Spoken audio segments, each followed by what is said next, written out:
I think we are looking at the Whirlpool Galaxy. Omar, do you want to tell everyone what equipment you're using tonight? Certainly. So tonight we are using the Explore Scientific Newtonian, which is f3.9 on the focal ratio. The camera that we're using in this test is the ZWO ASI 071. The filter we are using is a IDAS D1 filter. And our SQM tonight is roughly about 17.6. So bright, hazy sky. Yeah. Yep. So we are dealing with some less than stellar transparency tonight. So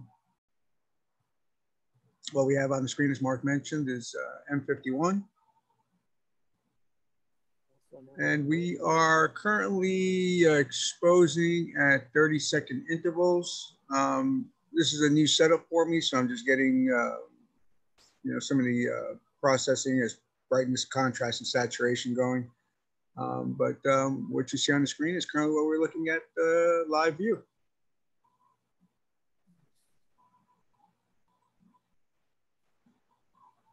So this is near real time. So these are stacked. You say what, 30-second exposures? Yes, these are 30-second exposures currently.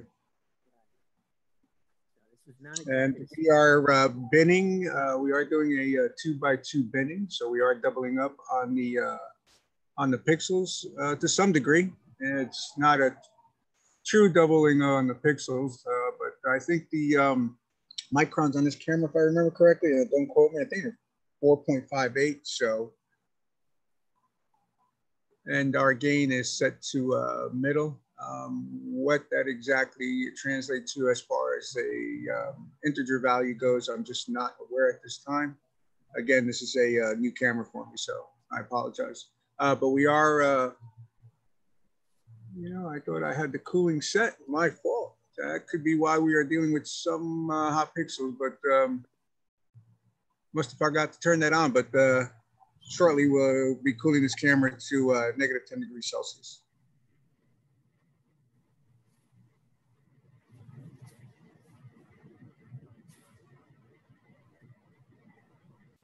So, Kevin, do you have any information on like how far away this galaxy is, and maybe what the companion? Yeah, actually, let's put up Stellarium here and just show people where this is in the sky.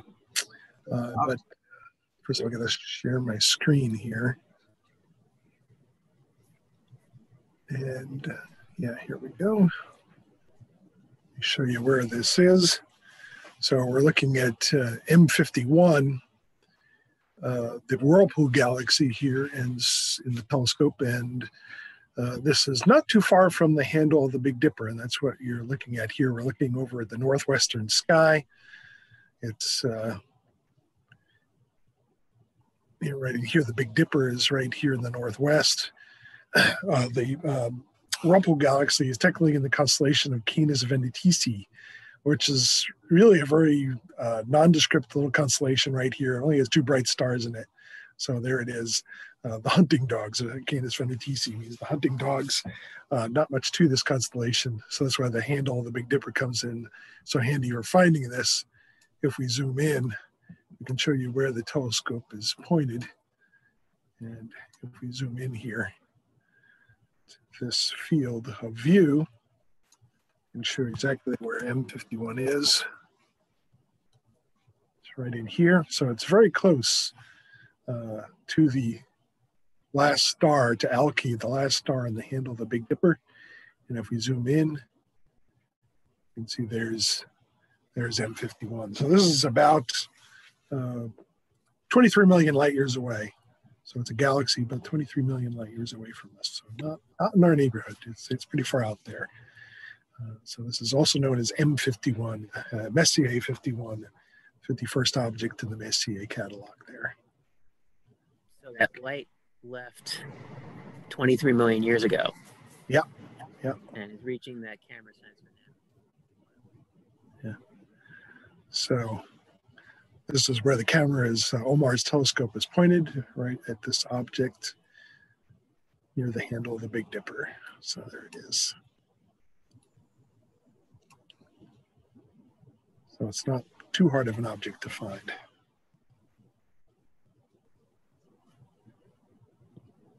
Okay.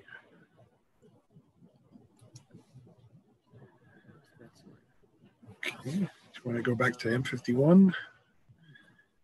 Have a last look at it before we move on. See the moon rising in the east here too.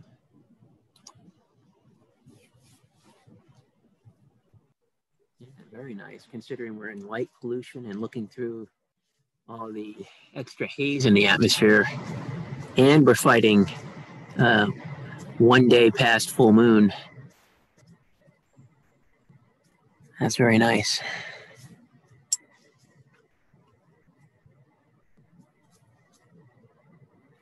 Now that satellite galaxy, didn't that do a side swipe at some point? It had interaction with M51?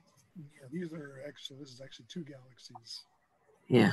The smaller one is interacting with the other. You can see in deep exposures, you can see this kind of trail of gas and dust connecting the two.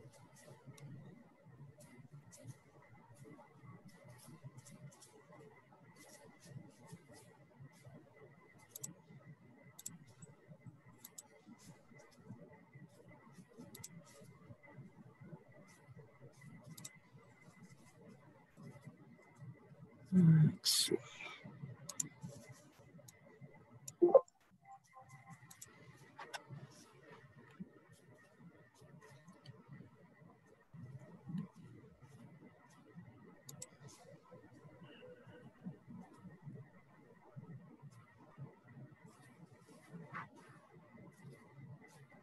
Mark, which one are you going to be trying to get into view tonight? I'm actually on M13 now. I'm on that globular cluster. So anytime we want to switch over, I am ready. All right, so I'll stop sharing if you want to grab the screen real quick.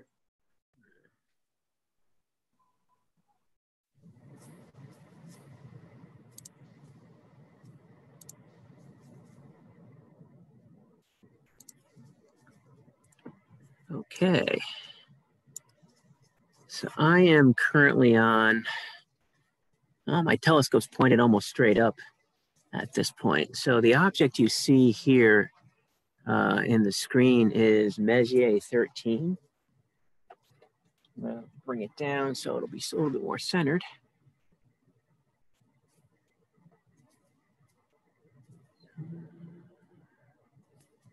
There we are.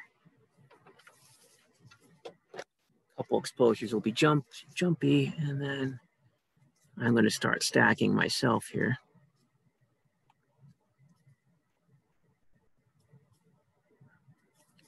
Okay. And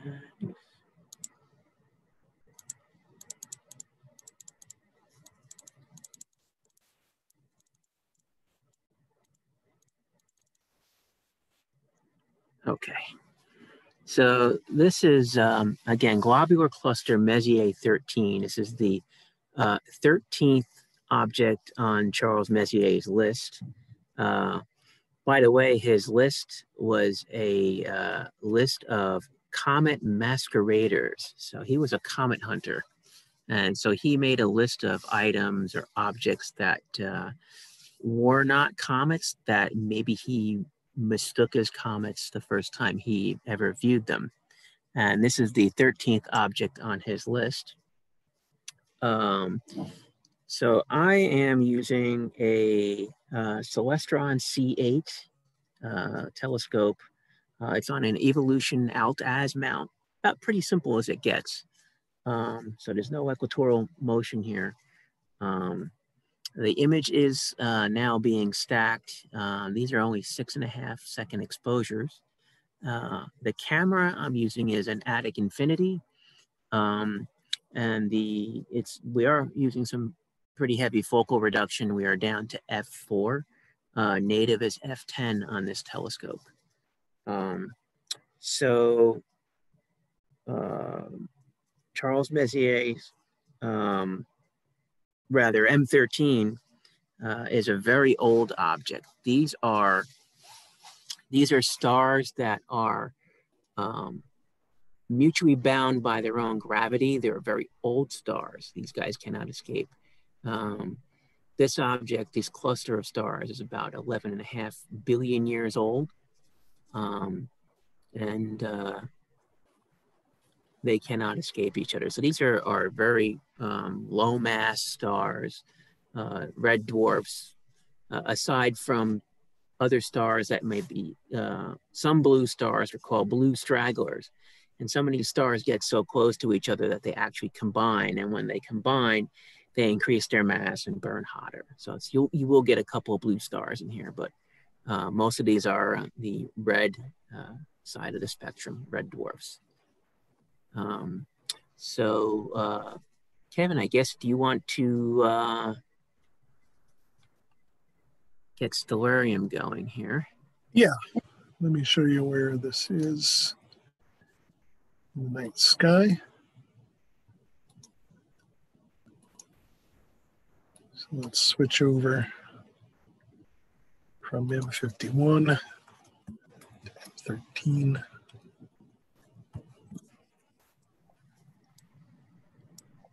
Yeah. And so we're looking up real high up in the sky. So if, let's say, for example, you're facing south, look straight up, and here's the constellation of Hercules. So you've got Hercules sitting right here, almost straight up. And usually the way that Hercules is illustrated, he's usually illustrated with his head down here. So this is arms, his head down here, and his legs sticking up in the air, kind of, so to speak. I actually prefer to look at him, imagine him the other way around, so that these two stars are his shoulders and these two stars are his waist, and his arms are sticking up like this and his legs come down below. And that means that M13 is located right here in just under his armpit. And so if you think of it that way, you can zoom in, get it centered here a little bit. And let's zoom in to just below his armpit. And you can see this nice collection of stars here. So this is where M13 is located. And it's usually pretty easy to spot in binoculars. But if you're under dark skies, you can spot it naked eye. If you're under really dark and have very clear skies, no moon in the sky, you can actually see it with the naked eye. But certainly you should be able to pick it up in binoculars on a clear night. So that's where it's located, right here, just below the armpit of Hercules. This will have. Yeah, let's have a look back at it again. Yeah.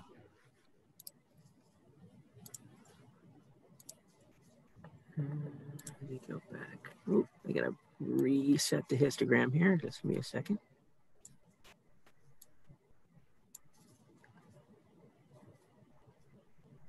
Where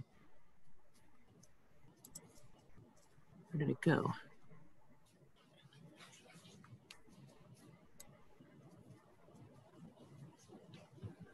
I see some stars way off on the right there. Ah, that's why. Oh, there you go. There we go. Much better.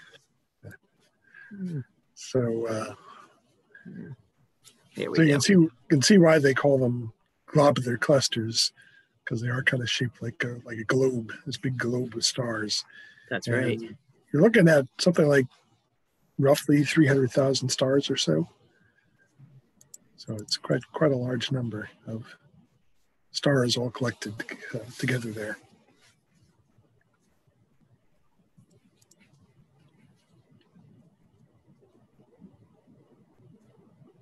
Let's readjust the histogram. Yeah. There's a lot of stars. They cannot escape each other.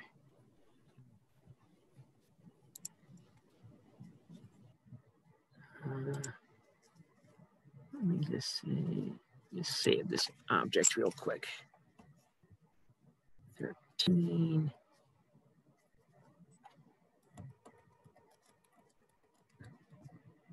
7, 5. All right, so now we have one object, one saved for posterity. So Omar, how close are you to getting your next object? He may not be there yet. So we'll look at 13 for a little while longer until he's ready.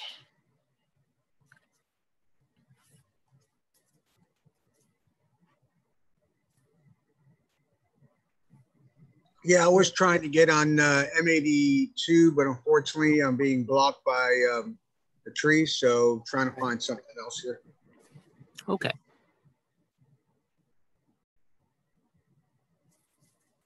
How about anything to your south?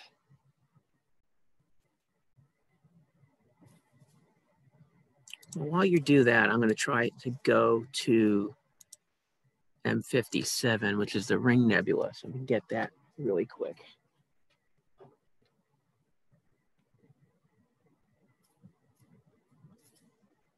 So you'll hear the telescope slewing, and Messier 13 will leave the screen, and you'll see the stars zoom across. Here we go. Say bye-bye to M13. 3, 2, 1. The telescope's slewing.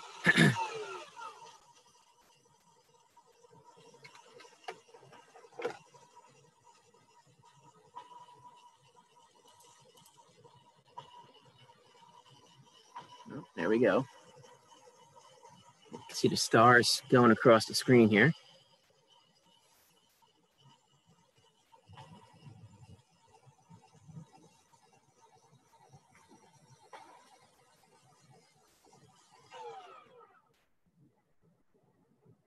I just gotta tune my alignment here, so just bear with me. Ah, well, that came up pretty nice. All right, so that little circle in the middle of the screen there is the Ring Nebula.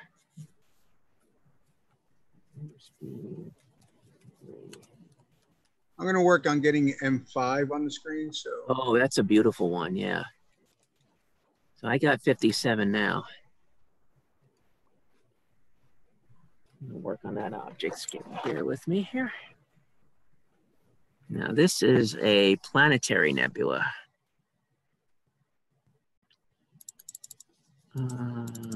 Boost my exposure time.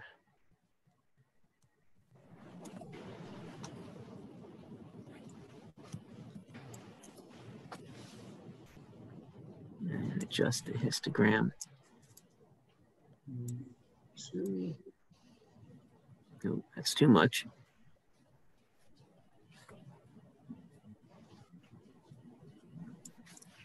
I'm going to deal with it like that because up to 20 seconds, see if it'll take it. In altitude azimuth mode, I'm in danger of getting some bloated stars, so I'm going to try that first.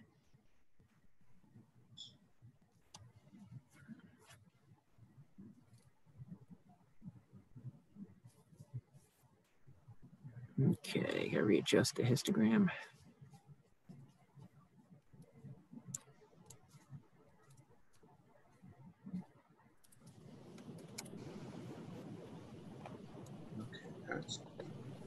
Okay, so I'm gonna start stacking this image. I am now doing 20-second exposures.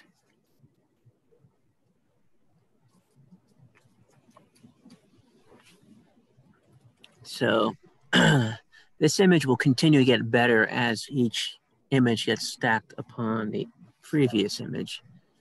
So Messier 57 is what is called a planetary nebula, and is not what the name suggests.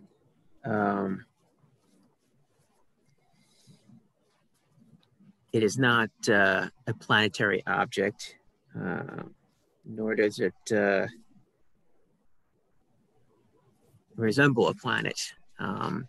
But if you look... Mark, I think, you know, the name comes from, you know, quite long ago, you know, people like Charles Messier, you know, they were working with really small telescopes and in some cases some pretty poor optics. Right. He had a 3-inch, I think. So Tiny. yeah, these objects kind of appeared as these little kind of, just like the Ring Nebula would appear as these little blue-green discs. And that kind of reminded people of the disk of like Uranus, you know.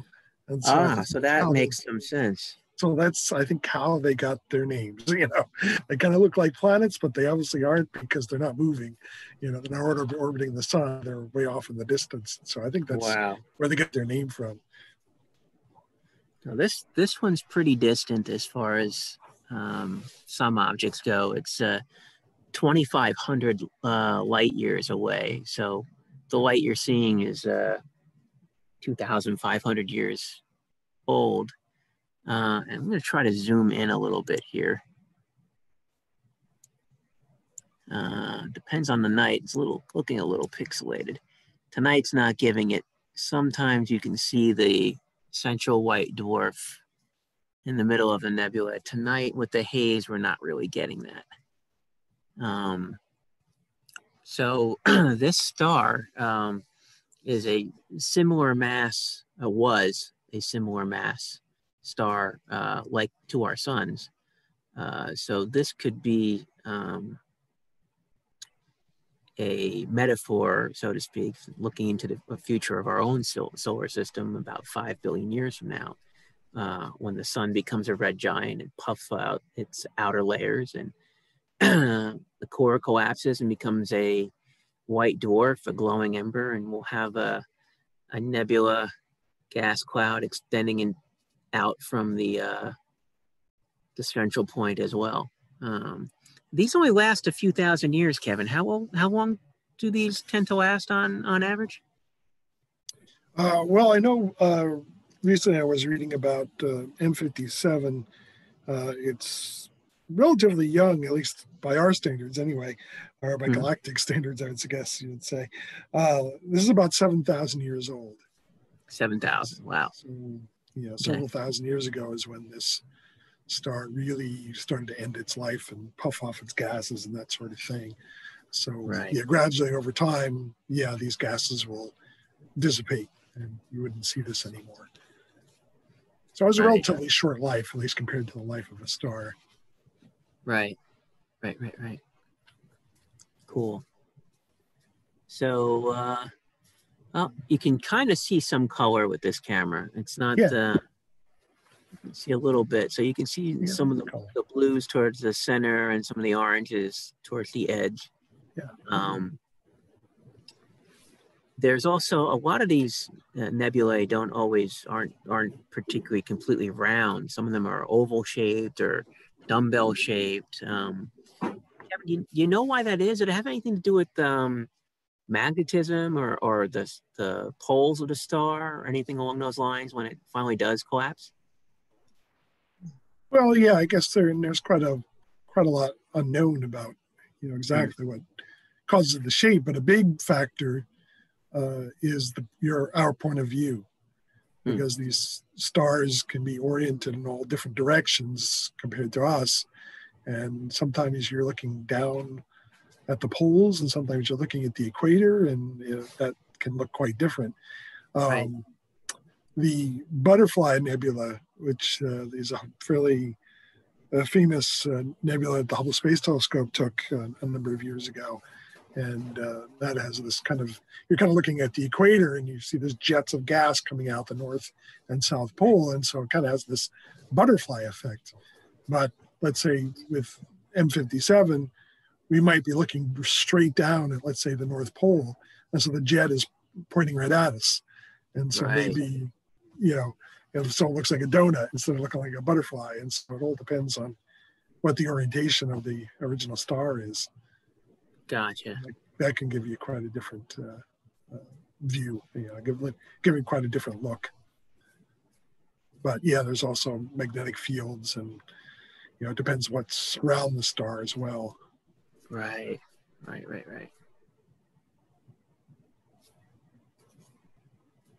I guess maybe you want to. Are you able to stick it in Stellarium, or is that Yeah, not? yeah, I've got it set up in Stellarium here. So let's go take a look at where Mark's telescope is pointed in the eastern sky. So we're looking towards the east, and we're looking not far from where M13 is. We're not far from Hercules. We're inside the little constellation of Lyra. So this is the constellation Lyra. You've got the very bright star Vega, which is just about the brightest star you'll see rising up over in the eastern sky this time of year. And the Ring Nebula is located down at the bottom of Lyra, almost in between the two stars at the bottom of that box of stars next to Vega. Right. And so if you zoom in, you see this little disk, this little donut shape right there. Right. And so that little donut there is probably about 2.5 light years across or so. So you could easily fit the solar system in there. The solar system is what, a fraction of a light year across. And so at least as far as the orbits of the planets goes. And so this is pretty big compared to our solar system. And so this also is usually, if you've got dark skies, clear skies, is usually pretty easy to pick out in binoculars, right in between those two stars at the bottom of Lyra, the heart. Right.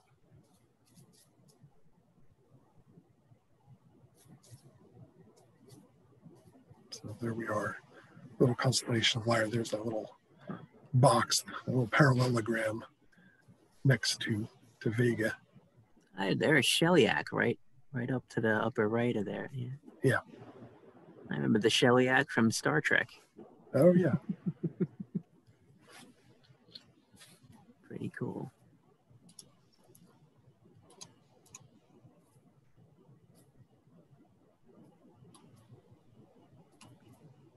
Looks good. So Omar, how you looking on the next object? I'm actually, well, I mean, it's coming in. I'm just getting some type of artifact on the camera, just trying to figure it out. But I mean, I can start displaying, and I'm just still tweaking out the history a little bit.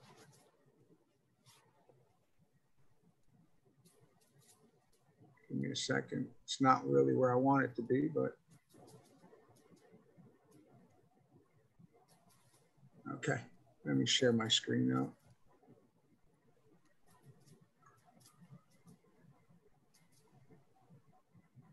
Okay. I'm picking up. There we go. Yeah, I'm picking up something in the lower left. I'm not sure exactly what this is over here. That looks like a tree branch. Yeah, it looks like tree branches. You know, it almost does, but at the position of the scope, there's not a tree there. I mean, it's kind of weird. I'm not exactly. Well, if that's M5, are you looking over someone's house? That's kind of low. Yeah, it could possibly be. I mean, You might be getting heat currents from someone's house. Yeah, I'm getting something from somewhere. I'm just not entirely sure, but Right. yeah, it's kind of weird, but didn't get that when I was on M51, that's for sure.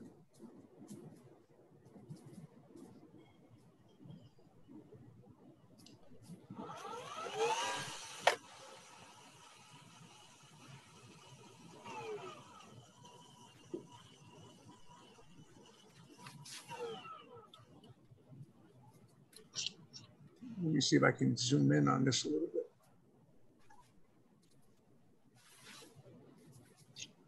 Now let's move this up. Okay. There we go.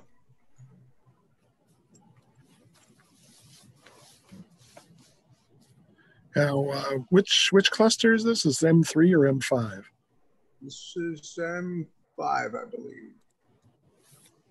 Yes, it is M5, according to SkyX.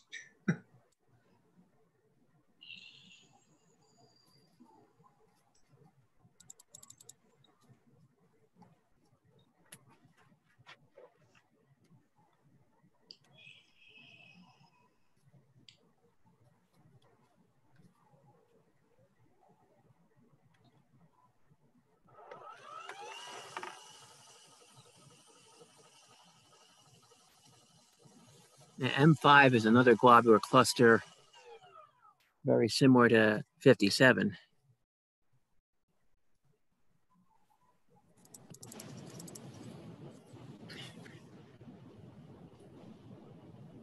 And the full moon is definitely starting to come up from the south, and it is shining right down on me. This is what it is.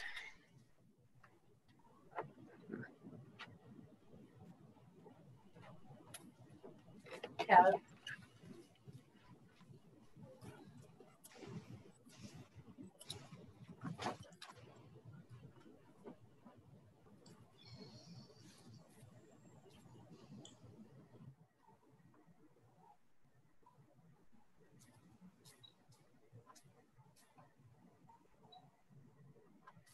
Yeah, my SQM is now at 17.13, so it's definitely full moon's definitely having an effect.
So on this image, we are doing 10-second exposures.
Okay.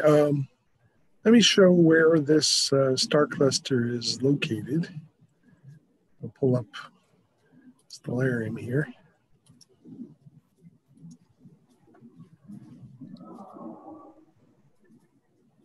And so here we are, once again, looking not too far away from Hercules.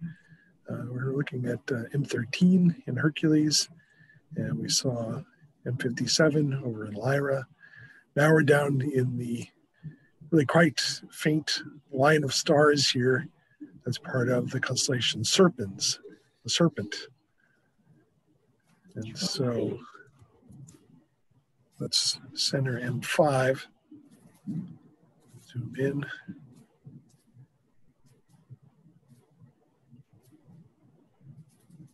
So another globular cluster, but not quite as impressive as M13, but still a nice cluster. This is pretty high up in the sky at this point. There we are.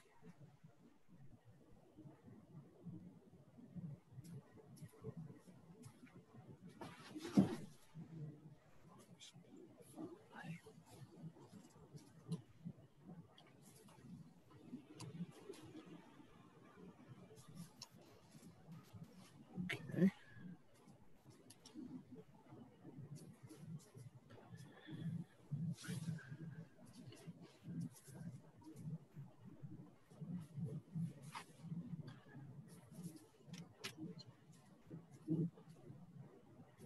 So do we want to move on to another object yet? Or do we want to? I just got Messier 56 in.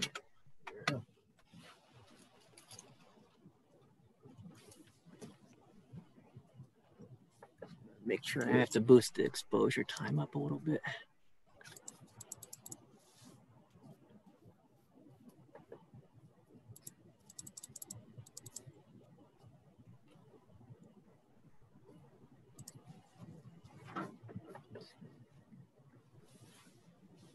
I'll be ready for you in just a second. Why don't we look at M5 again? In the meantime, Yeah, put it on up. put M5 back up there. Let's see how the exposure is doing. Trying to wait for this to settle out here.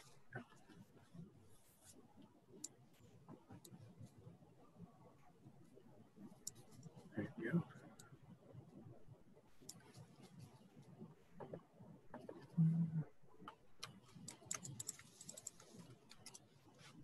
Getting some read noise here.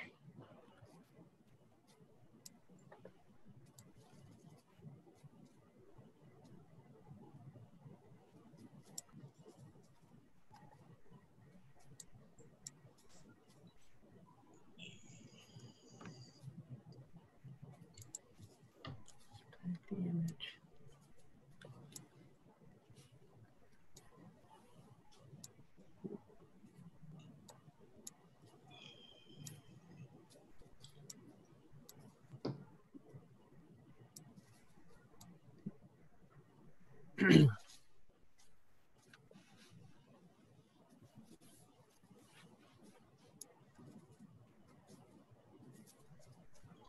Okay. I'm ready. All right, great. I'll stop sharing. Yep. Okay, all yours.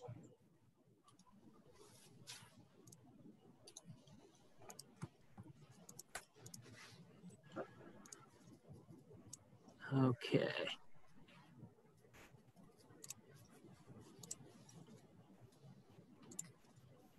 So I planned on getting the dumbbell, but it had not cleared my top of my house. So I went to something in the vicinity of the Ring Nebula called some Messier 56. This is a somewhat less remarkable globular cluster. It almost looks like an open cluster. This is also in the constellation Lyra, very similar to M13, M5, and whatnot. It's only at a magnitude of 8.2 or so, and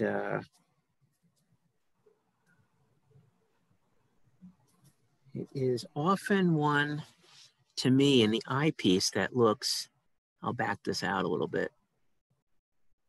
And that's it right there. It almost looks like in a telescope with an eyepiece, I often, you can mistake that for a comet. You can actually look at that with a 8-inch or 12-inch telescope. And if it's at low enough power, it'll actually look diffuse enough that people actually think it's a comet.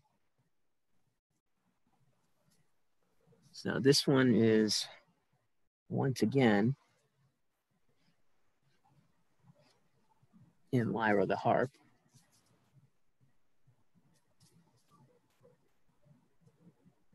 So if you're looking at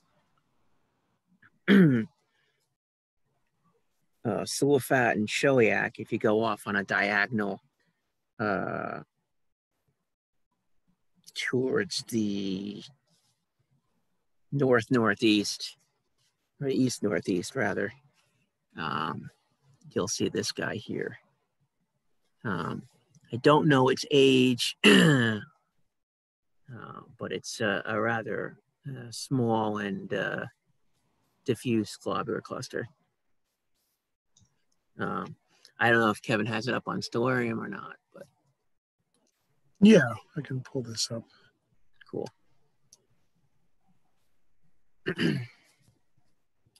Again, this is one that almost in a telescope doesn't look like a bunch of stars. It looks more like a fuzzy blob. Yeah, so here we have the constellation Lyra once again.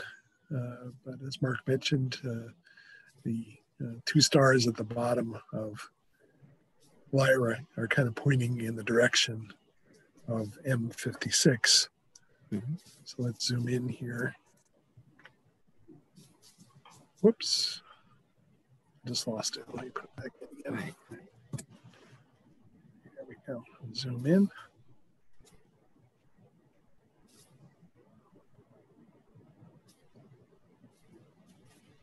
And so Right. there's M56. It's a little bit further away than the other two globular clusters that we were looking at. This is about 33,000 light years away from us. Ah, okay. And you're talking something that's a little bit smaller than M13, maybe 200,000 stars or so. Yeah.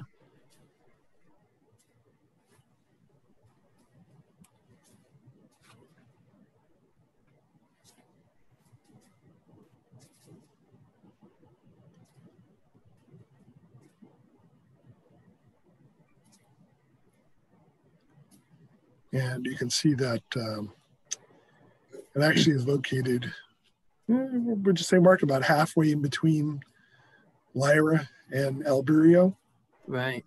roughly. So that's a good landmark. Alburio is the tip of the beak of Cygnus the swan. And so that's the swan's nose, a beak right there. And Right. there's the bottom two stars of Lyra, about halfway in between, which you'll find M56. Cygnus. So right in between, right in there.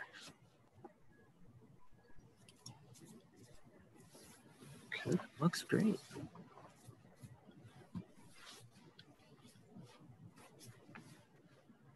So it looks like the moon is rising higher in the sky. Starting to blot out more things here.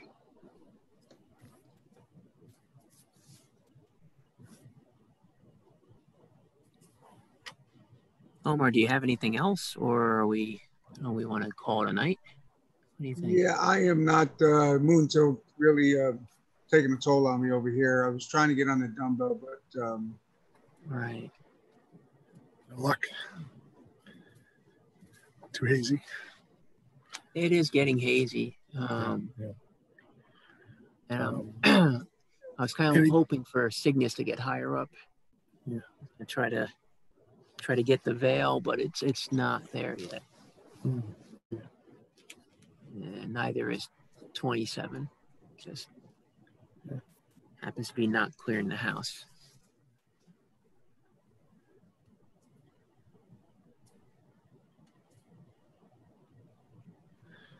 I suppose Jupiter is still too low.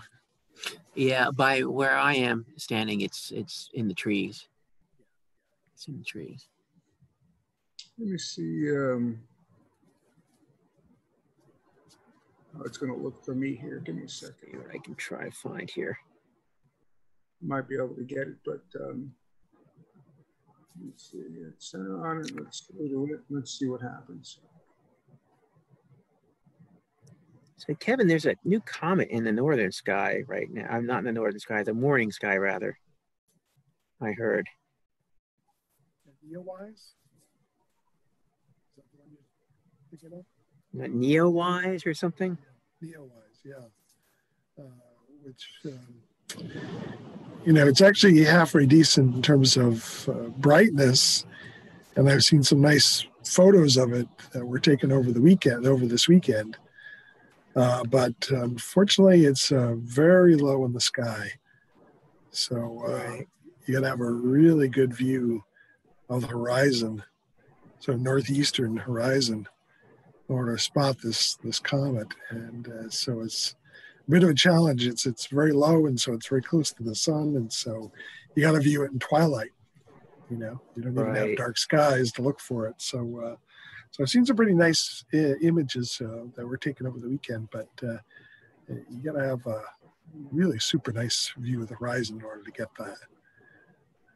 So it's a little frustrating. We do have a bright comet in the sky, but it's so low that it's really tough to spot. I know I couldn't spot it from from here where I am.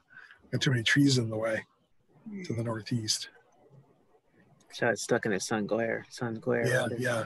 I think at best it only gets about maybe 10, 15 degrees above the high horizon at best.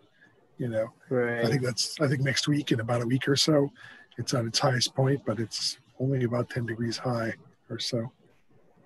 Gotcha. So is this gonna get too far away and fade away, or is that the thinking here? Very quickly, it starts to dive back towards the sun. You know, Right. Gotcha. So the viewing will sort so of it'll be stuck in the deteriorate. glare. Gotcha. Wow.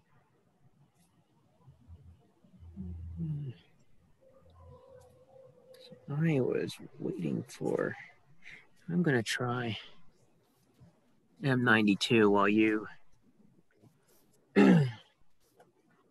work on something else here, Omar. Let's see if I can get that. Hopefully I can get that. Let's see.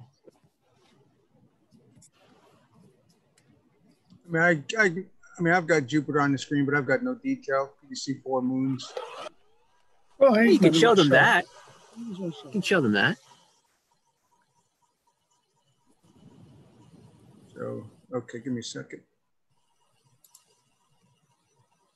Take Not optimized for it, but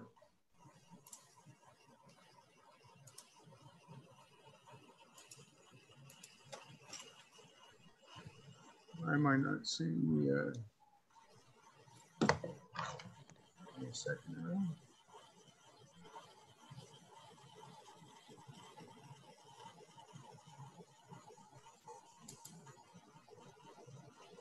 Okay, there we go. Let me go on ahead and again, it's not optimal, but do the best you can. I mean the moon's like right next to it. I had to bring the exposure down all the way to 0.05 seconds. Oh yeah, you gotta really. Yeah, I had to really bring it down. Just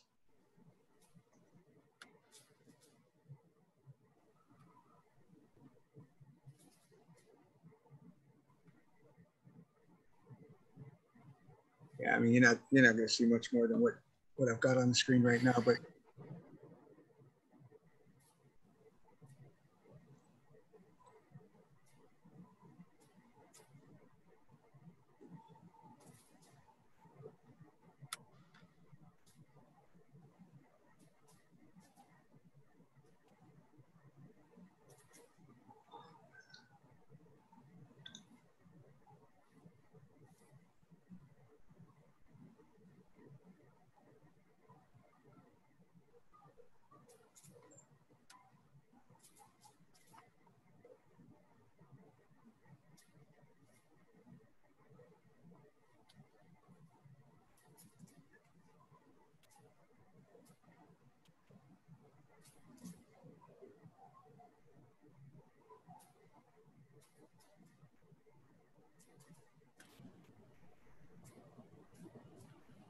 So these are the moons of Jupiter that we're looking at here. We've got Callisto, Europa on one side, and then Io and Ganymede on the other.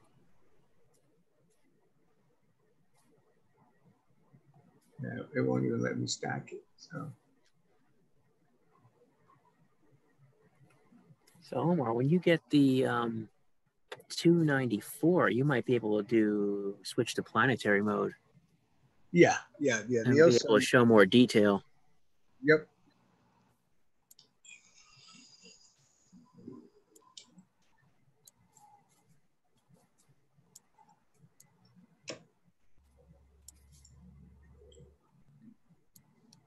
Are you about ready, Mark? Yeah, just give me I found M92.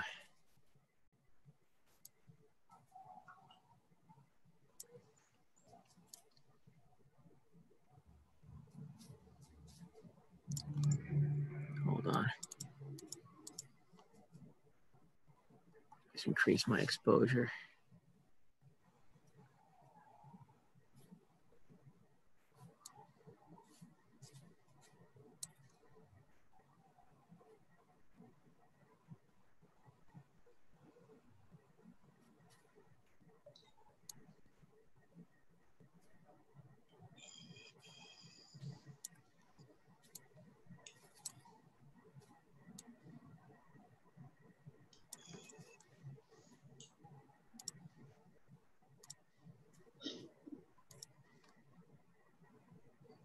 Okay. So, go. All right, so here we are. This is Messier 92. And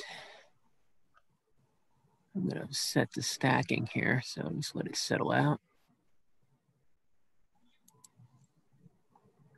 So you can see that this is the a globular cluster very close to Messier 13, also in Hercules. This cluster is a little more it's more compact, but the traffic near the center of the cluster is much greater. So you can see like the exposure is kind of washed out a little bit here in the center, but towards the outside perimeter. Let me just bring that down.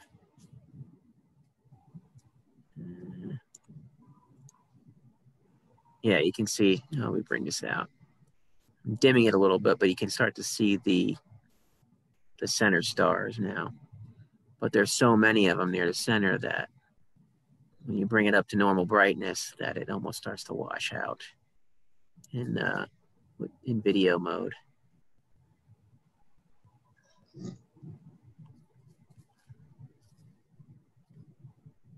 But so Kevin, do you want to throw this in Stellarium? Is this the last one for the night, you think, or do you want to do another one? I think so. Yeah, I think so. Okay. Let's take a look.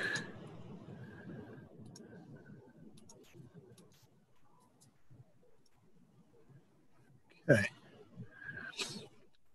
So here we are looking once again at the constellation Hercules. We saw M13 near the armpit of Hercules, and now up above his head is where you have M92. And so let's kind of move in here and zoom in. Get this nice little globular cluster sitting here.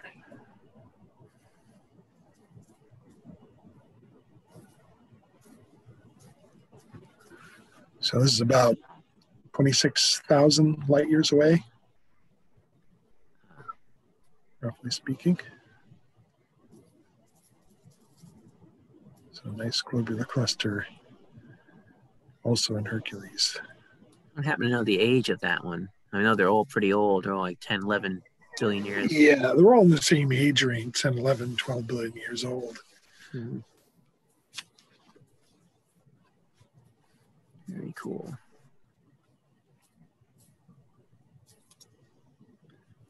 Yeah.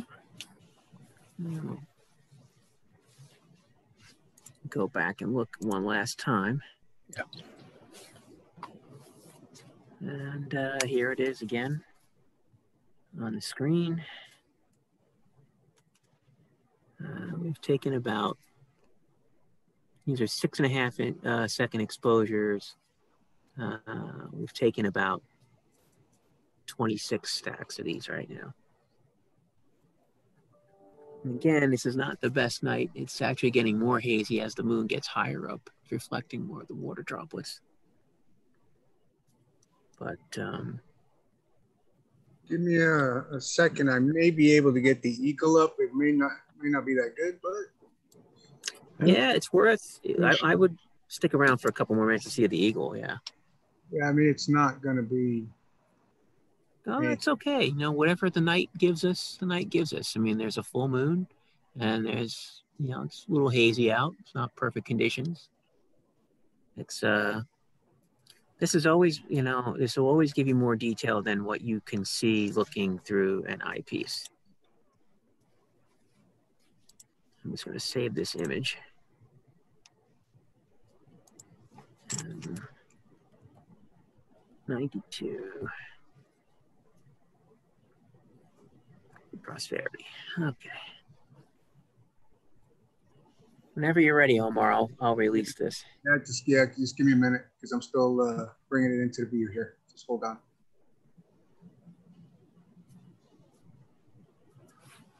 Okay, do it one more. All right, I think that's all right. So let me just start playing with the do this, and just give me a second.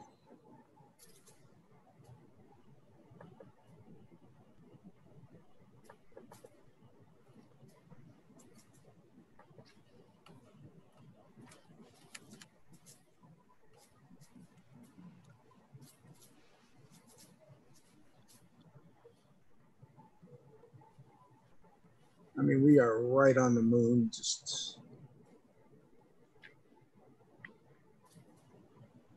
I'll share my screen out so you guys can.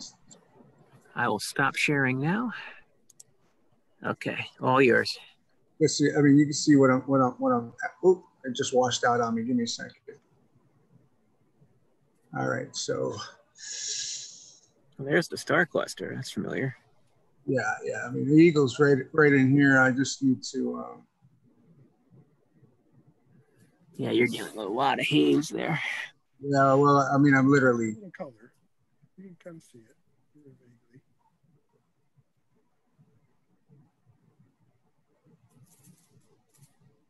Come on.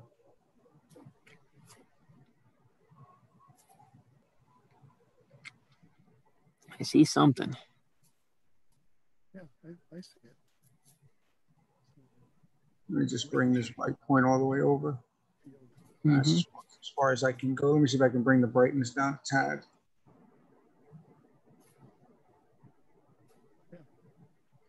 There you go. It's coming down.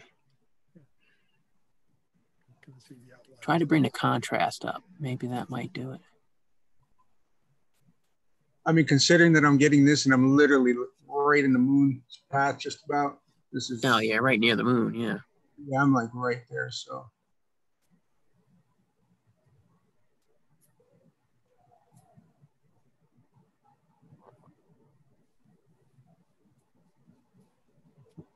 Let's see if I can bring this.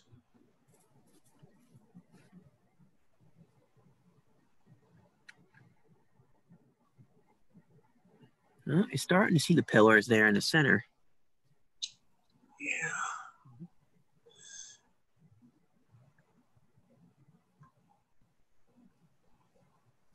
Oh, there's some high clouds too.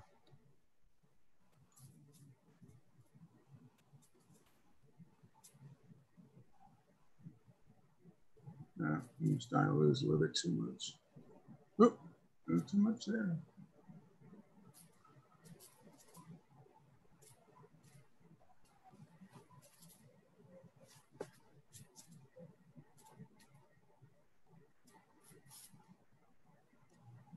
So that image is coming from Woodland Park, New Jersey. That is a outer white zone. If you're looking at the light pollution map in Woodland Park, New Jersey. On a night nearly one day after the full moon, pointed in the direction near the moon. That's pretty good, considering all those things. Oh, okay, a little bit. I overshot it. It's okay, bring it down. You're actually bringing the contrast in there.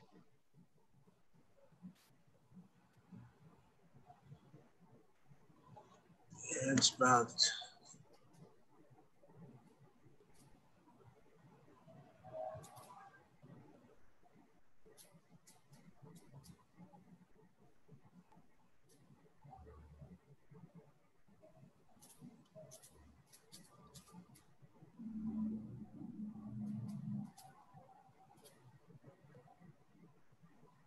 Now, considering. You have the ability to zoom in. A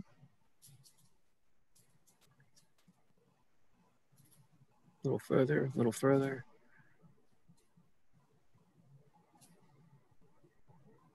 Yeah, so okay, stop there. Yeah, there we go. Okay, stop. There you go. I'm gonna leave it alone right there. So put your cursor over the pillars. I can see them, but so everyone else can see them. Mm-hmm. So those are the same pillars of creation that you see in some of the Hubble Space Telescope photos. Yeah, it's actually pretty cool. Is where stars are being born, or were being born.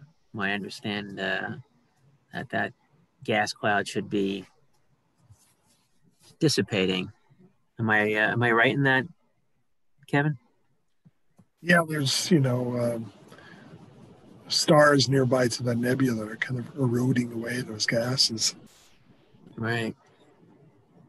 So their solar wind, individual solar wind, is blowing those away, blowing the gas away, I'd imagine.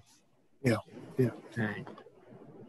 It's starting to come in now. Look at that. Yeah, that's actually a pretty good, man. Pretty cool image for a full night of a full moon, or full after moon. Full moon. In super light pollution. Yeah. Haze too. We got haze, full moon, border late sky. Our SQM in that area is probably 17 at that point. Mm-hmm. Yeah, actually 16.32. That's right. Normally a night I wouldn't even come out. And here we are looking at the Eagle Nebula. Who'd have thought it? Exactly. Who'd have thought that? That was a nice treat. Thank you, Omar. No worries. I was hoping to get that tonight too. This way, anybody that's viewing would be able to enjoy that. Really nice. I would suppose for a little longer. How many?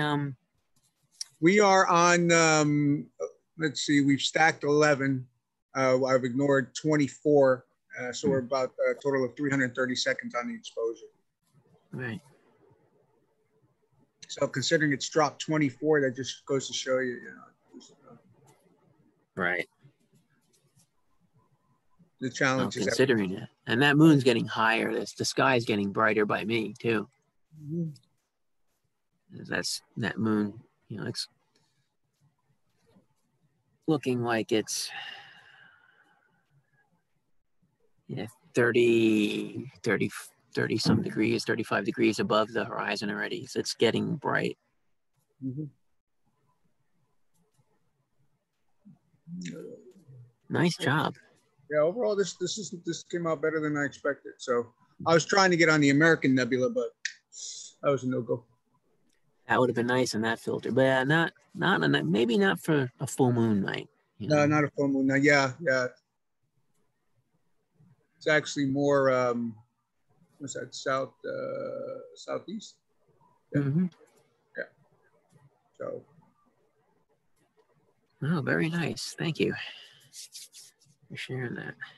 Yeah, one of my favorites. Yeah. There's a lot of stuff down there towards the galactic center, the Eagle, the Swan, the Omega Nebula is probably the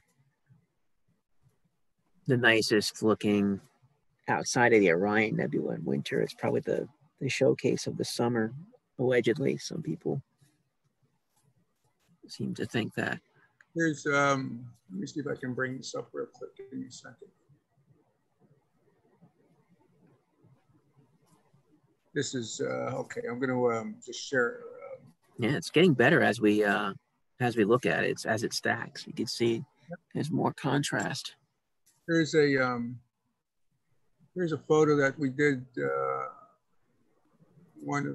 last time that we were out here, just to show you the type of. There we are. Mm-hmm. That's what it looks like on a good night. Yep, this was with the ASI 294 non-cooled, and we did this. These were 10-second exposures that we were doing a 2x2 binning. I think it was gain was set about 39 on here. I can't remember the exact exposures, but this was done on the 27th of last month. That was with the 9 1/4, right? At 6.3. I'm trying to remember. Was the 9 1/4 at f6.3, if I remember correctly? Yeah. Yeah, I believe it was with the 9 1/4 at 6.3. So, and that was again with the the 2.2. Yeah, you're right. The 9 1/4 on the Ioptron SEM 60 mount. Mm-hmm. So Very nice. Thanks for sharing that. no worries. We can go back and take a quick look at the stack before we close. Just to see Yeah. where.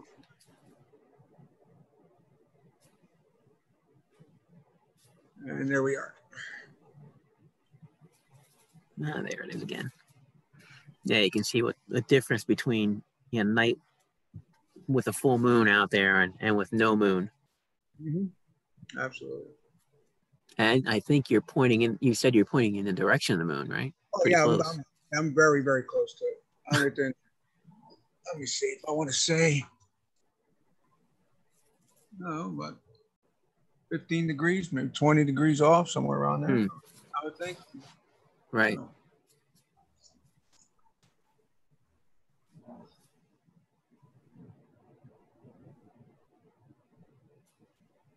So, unless you have anything else to show, Mark, I think. No, I'm pretty done at the moment. The moon's getting brighter and higher, and I still don't see the dumbbell clearing the house yet. So, if I were just a few feet to my right, I might be able to pull it off. But let me redo my alignment.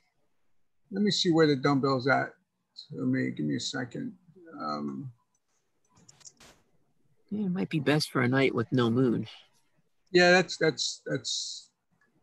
to be the challenge there. So let's see. Let me go back up to. Yeah, it's after midnight now. Find it.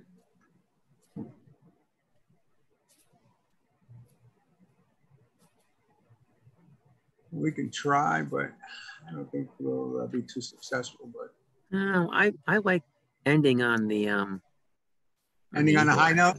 Yeah, this is a high note. What do you think, Kevin? Yeah, that sounds good.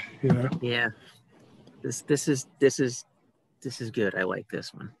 All right. Well,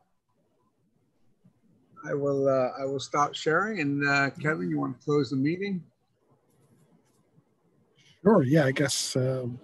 Thanks for joining us, and we'll hopefully have another broadcast like this sometime very soon. Yeah.